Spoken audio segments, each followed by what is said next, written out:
Hello everyone, hi, welcome to the channel to Wall Street Mojo. Friends, today we are going to learn a concept that is free cash flow yield FCFY.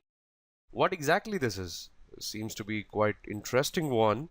As you can see a graph over here, we have a data of two companies. One is Amazon and one is Ford Motors free cash flow yield. Yield means the percentage. So you can see the blue is Amazon. Amazon has a constant FCFY yield of 0.6%. And that of Ford Motors is 23.10. What exactly is this? Exactly what's the concept all about? Let's get into the nitty-gritty of the same. FCFY is basically a valuation metric which measures how much the extra cash a company makes expected to make from the operation as a percent of the company value. So this ratio standardizes the free cash flow of the company against the market value of the, you can say, the market expected to make from its operation as a percentage of the company value. So this ratio basically standardizes the FCF of a company against its market value and is similar to earning yield. You must have learned about earning yield, except that it uses free cash flow against its market, against, from the cash flow statement rather than the net earnings. And that's a good thing in itself. Okay, from the income statement, higher the ratio, okay, higher this ratio, the more attractive is going to be the investment, since it gives the indication that the investors are paying less for each unit of the free cash flow.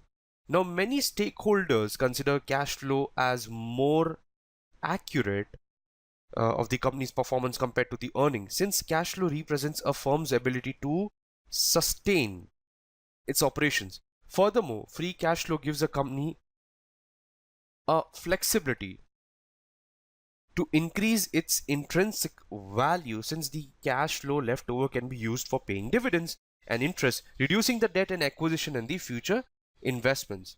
So let's understand how to calculate the free cash flow yield. Now, the free cash flow yield can be computed from the equity shareholders perspective as well as from the firm's perspective. So equity and firm both. While computing the FCFY, we need to make sure that the denominator and the numerator are consistent, with both of them being either equity value or the firm's value. First, we will see the FCF yield formula, that is the FCFE formula. From the perspective of the, you can say, common equity shareholders, free cash flow yield is calculated something as follow.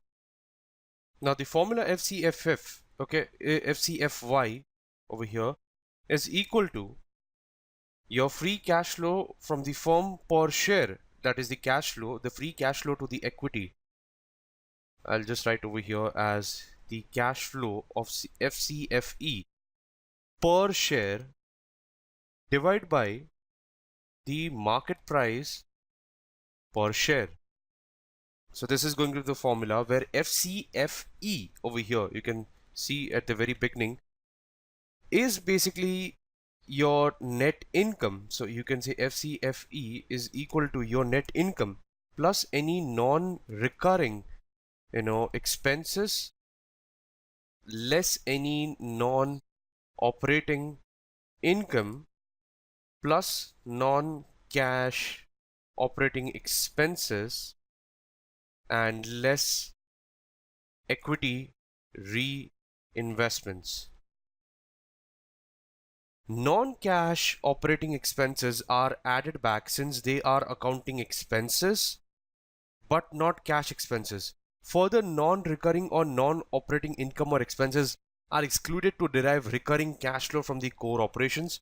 So for maintaining the consistency in the calculation, the equity reinvestment needs are subtracted from the gross cash flow to arrive at the free cash flow that is available to the equity holders. So equity reinvestment, the equity reinvestment is going to be your capex minus the debt.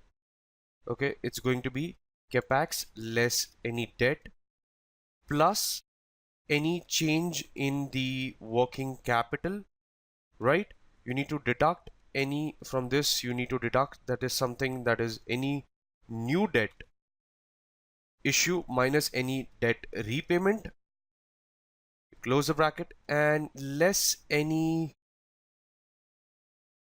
you can say, new preferred stock issue minus the preferred dividend. So the net capital expenditure is considered over here, is considered to arrive at the net cash flow from the investment in the fixed assets. Again, since the increase in the working capital, you can say, free ups the available cash flow. We are concerned with the cash flow changes due to changes in the working capital. So to the extent the firm finances this reinvestment by mix of equity and debt and preferred equity, debt holders, and so on and so forth, within the total reinvestments are subtracted to arrive at the reinvestment of the equity. The second is your FCFF formula. Free cash flow yield calculation from the firm perspective, that is equity, preferred, and debt holders, is something like this. FCFF is equal to your FCFE plus any interest expense, right? And that interest expense is going to be 1 minus tax. Okay, you need to add any principal repayment minus net debt and preferred dividends. So this is going to be the formula, as an FCFY is going to be your free cash flow to the firm divided by the enterprise value. And over here the enterprise value is equal to your market cap, that is your market capitalization of the equity,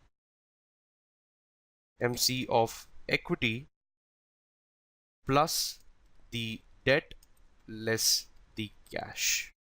So the free cash flow calculation from the firm's perspective represents the free cash flow left to all the claim holders against the investment made. So here the investment is depicted by the enterprise value, which is the market value of the investments by all the investors of the firm, while the market capitalization represents the market value of the portion owned by the shareholders. Since we are considering all the claim holders, we need to add back to FCFF all the payments that is made to the lenders, that is the amount of the debt, lenders and the preferred shareholders, like interest expense, net debt repayments, and preferred dividends.